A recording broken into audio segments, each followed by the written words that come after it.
Welcome to the Tech Talks Daily Podcast, where you can learn and be inspired by real-world examples of how technology is transforming businesses and reshaping industries in a language everyone can understand. Here is your host, Neil C. Hughes.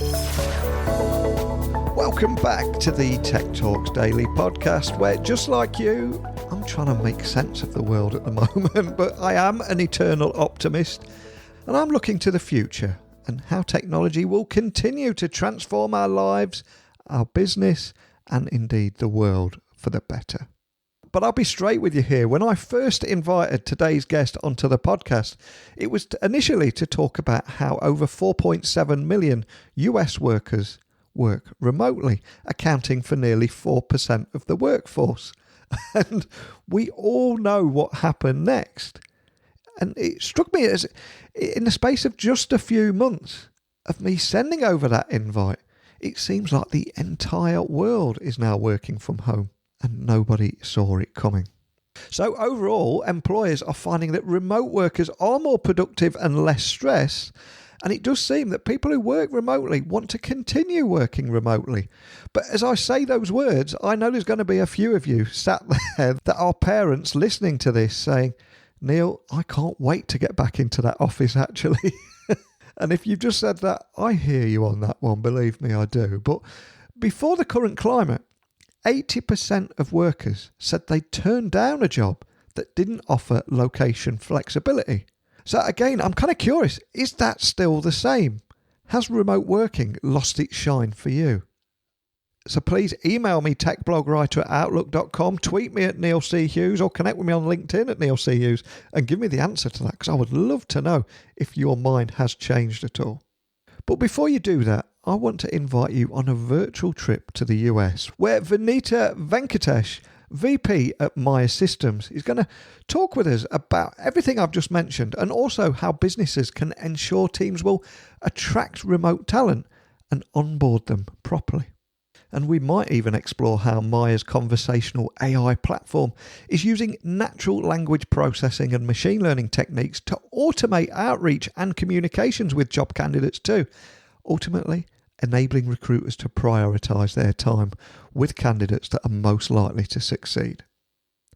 But we've got a lot to get through, so enough from me. Let's get Bonita onto the podcast now. So a massive warm welcome to the show, Bonita. Can you tell the listeners a little about who you are and what you do? Thank you. Thank you, Neil. I'm Bonita Venkatesh from Maya Systems. I run our marketing and our product marketing groups here, and super excited to be here. Now, the co-founder and CEO at Maya Systems joined me on this podcast last year, but can you just remind the listeners of the kind of problems that you solve for your customers at Maya Systems, just to get everybody on board? Absolutely. So Maya Systems provides the leading conversational AI platform, and we help transform the recruiting process by automating outreach and communications throughout the candidate and employee lifecycle. We help hiring teams scale their sourcing efforts, screen and shortlist large applicant pools, reach out to their passive candidate databases, automate scheduling in the entire scheduling calendaring process, and provide that ongoing communication and touch points with candidates. We do that through our proprietary NLP, natural language processing, and machine learning techniques in order to have these open-ended and dynamic conversations with candidates, gather deep insights from them, and then build trust and confidence with the users of the platform.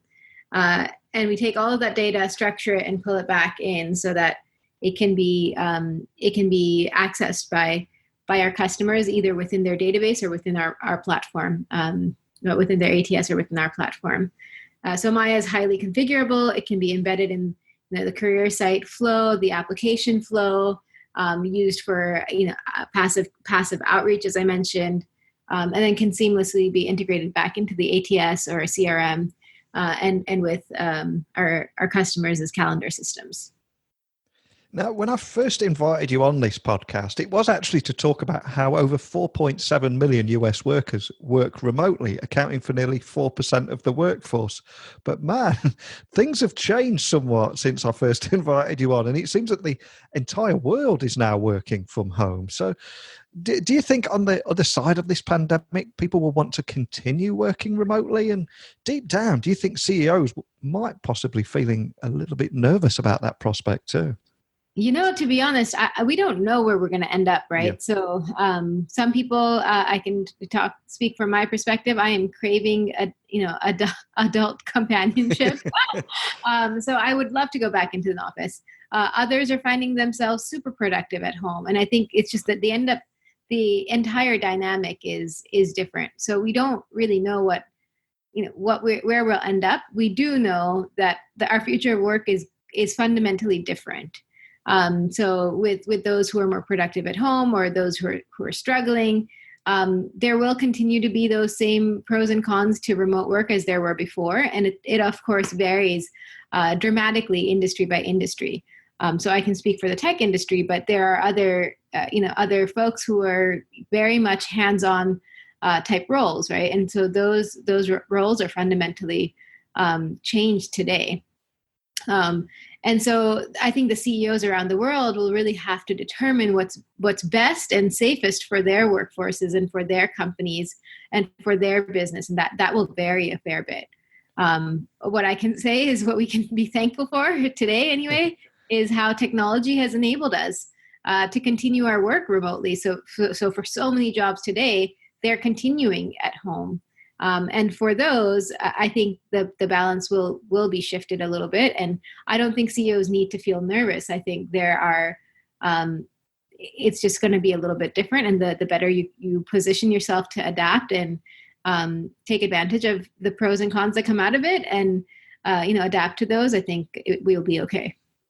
Yeah, I completely agree with you. There's not a one size fits all, and it is every person, every business, every industry is going to have a completely different viewpoint. And as the world of work continues to evolve and change, do you think teams will need to have those big discussions and make decisions about when and where to use a remote workforce, depending on their industry and business, I would imagine? Is that right? Yeah, absolutely. And I think it depends exactly on what their business is, what how their business operates, how their business runs. As I mentioned, there are these advantages and disadvantages to having a remote workforce. It works for some, it doesn't for others. And it will change, I think, the economics of how it works. It will change the economics of how it works. How companies manage their space, how they manage their culture. And there's so many different avenues there to explore. I think that can be a whole discussion on its own. But I think there will be a lot of conversation, and I think there already has been amongst exec teams and amongst leaders around that remote workforce. I mean, some companies are not able to function with the remote workforce, or haven't had the luxury of having the technology in place already. And for those who have, we've been lucky. So I think those decisions are happening, and those discussions are already happening as well. And one of the things that we've seen over the last few years is rising expectations of consumers has forced businesses to catch up and meet those expectations. And I would imagine that employees are going to have similar expectations around remote working too. But for businesses that want to hit the ground running and start meeting these new expectations as the world changes and adapt to meet those changes, can you tell me more about how they will need to look at their hiring practices too and make sure that they're reaching the growing majority of workers who are actually going to require flexing workable conditions as standard after experiencing it over the last few months? Absolutely. I think it's critical for businesses to expect to be prepared for the unexpected. I think that's super important, and I think that goes from everywhere, from the employees that you currently have, as well as to the ones that you want to hire. As you mentioned, there has been this trend of consumerization of our businesses. and trying to bring all the technology that we use in our daily lives into the workplace or into how enterprise technology works, for example. And that's going to continue to happen. And especially with, hiring practices and working practices and even these flexible working conditions, I think the fact is that people's identities are shifting. They're not 100% work. They're not 100% home. It's all mixed and it's all interconnected. I think the best way businesses can prepare for this is to prepare for the unexpected, being able to adjust and adopt to these changes. And those who have that mindset in place already are the ones who are going to be able to react faster or become proactive in the future. I'll give an example that's very relevant to us right now. We are in the recruiting space. We are seeing slowdowns in so many industries, but dramatic upticks in others. And some of these dramatic upticks have happened, unexpectedly and, at very, very high volumes. And so, that will require companies to go and hire hundreds of thousands of people in a couple of days or as fast as possible. Otherwise, businesses will stop. Businesses will slow down, and it changes the way life works and the world turns, essentially. So as we return to pre-COVID conditions or, post-COVID conditions, whatever those may be, that balance will shift again.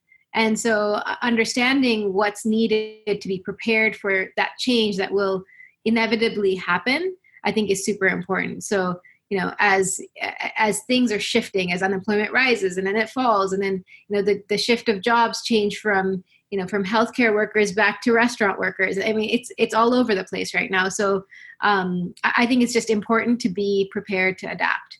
And I think technology plays a really, really big role in that. And one of the reasons I was excited to get you on the podcast today was after reading how recruiting programs, including AI solutions, can now source and contact passive candidates. I also learned how employers should be upfront about work from home flexibility in order to create quality leads too. I mean, is that something you can expand on? Absolutely. I think one of the biggest advantages of AI within recruiting is that, well, it's on 24/7, right? Yeah. So it's always on.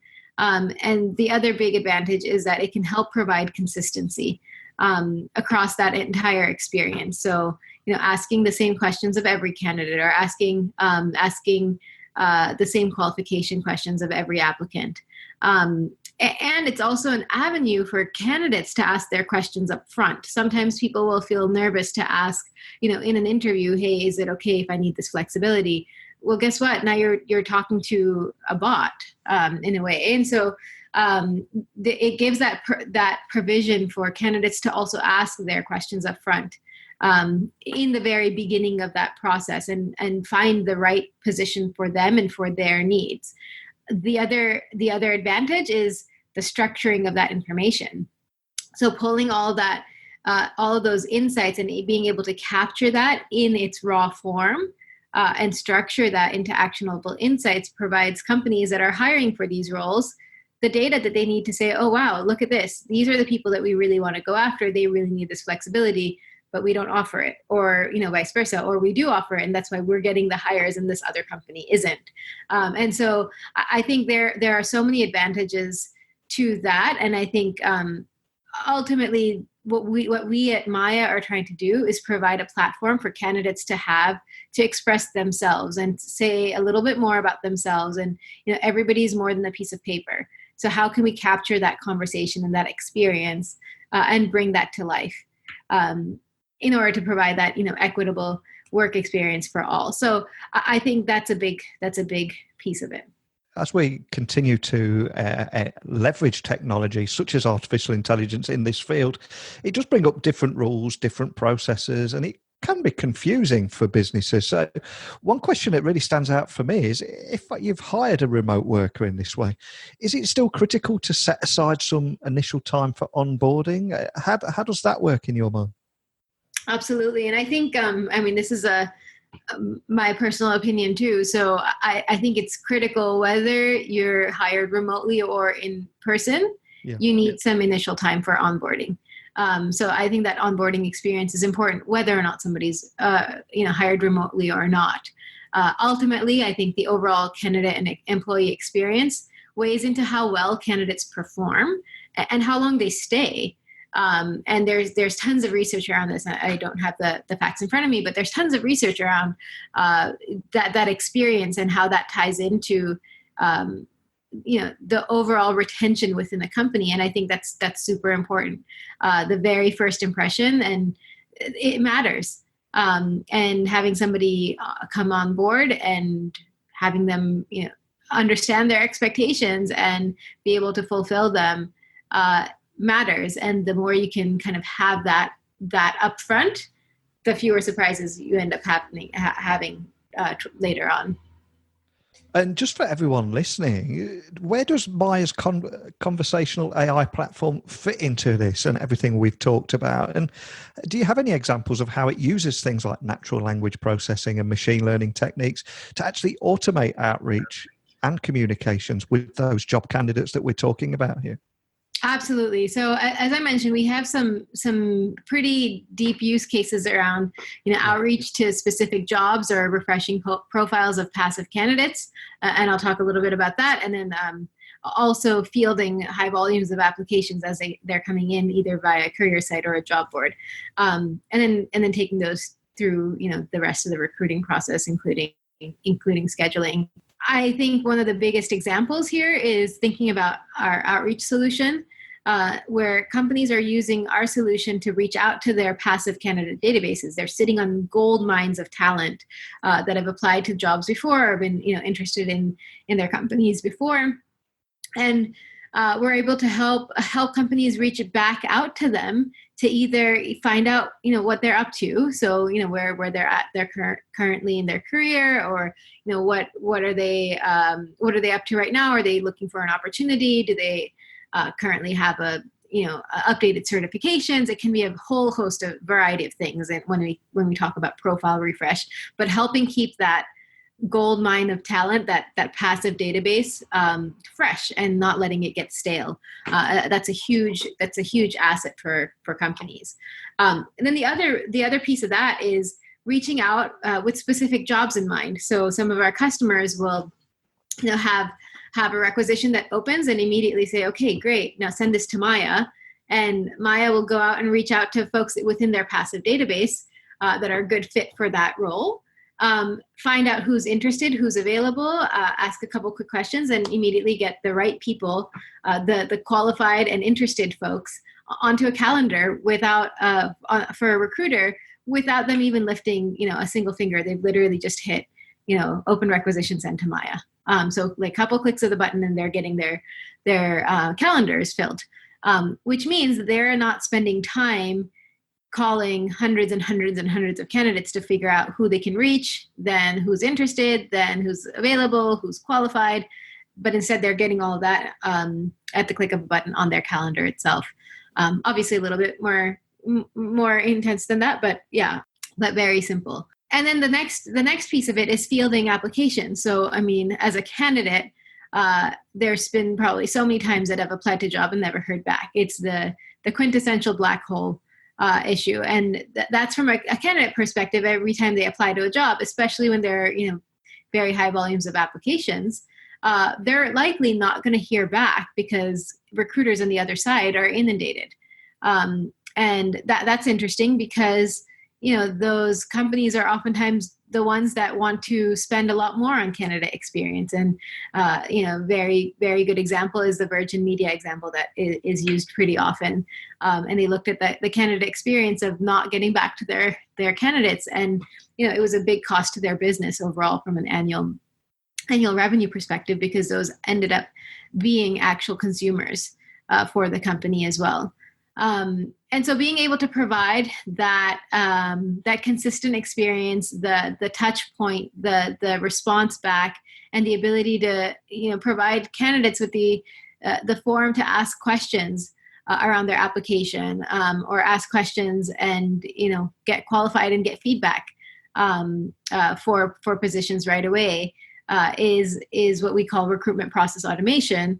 And where we kind of sit within the apply path itself, So once somebody has applied, actually helping field that application and route it to the correct recruiter with the right calendar and get folks scheduled onto the calendar so that we can get those applications moving faster as well. So I think those are two big ones. After reading all those predictions for life in 2020 back in December, I think that we've all learned that it's almost impossible to predict anything anymore. But I am going to ask you to gaze into a crystal ball and try to create a more positive narrative for the future. So the question I want to ask you is, how do you see the world of remote working evolving later this year, post-pandemic? And what role do you think Maya will actually play in that new future of work? Yeah, I can't predict the future, so that's my disclaimer. But I do see that world of remote work evolving for sure. It's going to be different. We know that. I think Maya's role in this is really to help companies be elastic and be adaptive within their hiring practices. Again, I'm seeing some of our customers that are scaling down parts of their business and scaling up other parts of their businesses, especially on the agency side. And they're able to do that with the Maya as a tool because it's helping them handle either the influx or shifting that or shifting the number of persons that they have to attack the hiring problem too. So I think Maya's role will really be in helping companies with that elasticity of their hiring practices, and hopefully being a full-fledged solution for companies coming back out of this, both on the fielding of application side as well as outreaching. I think we're in a very reactive world right now, where we're just reacting and just barely reacting to what's happening around us, and businesses and people are going to want to get out ahead of that and put on that proactive hat, put on that proactive mindset. And I think technology like Maya will help get them there. Fantastic. And for anyone listening that would like to continue this conversation, contact your team or even just find you guys online and do a bit of research. Can you just point them in the best direction of doing that? Absolutely. Please come visit us at maya.com, mya.com. Or reach out to us just by pinging hello@hiremaya.com. So hello at hiremya.com. Well, I always say at the end of every episode that technology works best when it brings people together. But what I love about what you're tackling here is that very real problem of that inefficiency in recruiting that I think everybody has experienced. So I wish you the best of luck for the future. I'd love to get you back on the podcast in a few months when things are a little bit more positive and see how things are going. But just a big thank you for joining me on the podcast today. I appreciate it, Bonita. Thank you so much, Neil, for having me and having the Maya team here on your podcast today. As the world of work continues to evolve and change, teams will need to make decisions about when and where to use a remote workforce. And I think, as Bonita said there, that's going to change from every single person, business and industry. There is no one size fits all. And first of all, companies will need to look at their hiring practices and make sure they're reaching the growing majority of workers who are coming to expect flexible working conditions. And maybe companies can start by creating quality job postings that outline the limits of location flexibility and understand that a section on the careers page must also be targeted at just attracting remote workers just to keep candidates interested.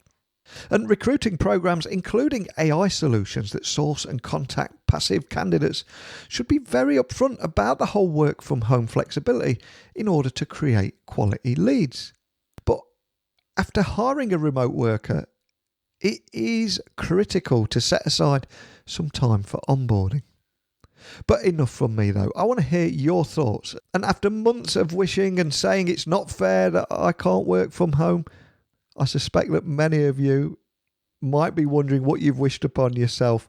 Has working from home lost its shine? Where do we go from here? Whatever it is you'd like to talk about, my door is open to each and every one of you. My social channels, I'm just at Neil C. Hughes, whether it be LinkedIn, Twitter, Instagram. My website is techblogwriter.co.uk. And if you want to directly email me, send a quick message to techblogwriter@outlook.com. But that's it for today's episode. So a big thank you for listening. I'll see you all again tomorrow. But until next time, don't be a stranger. Thank you for listening to the Tech Talks Daily Podcast with Neil C. Hughes. Remember, technology works best when it brings people together.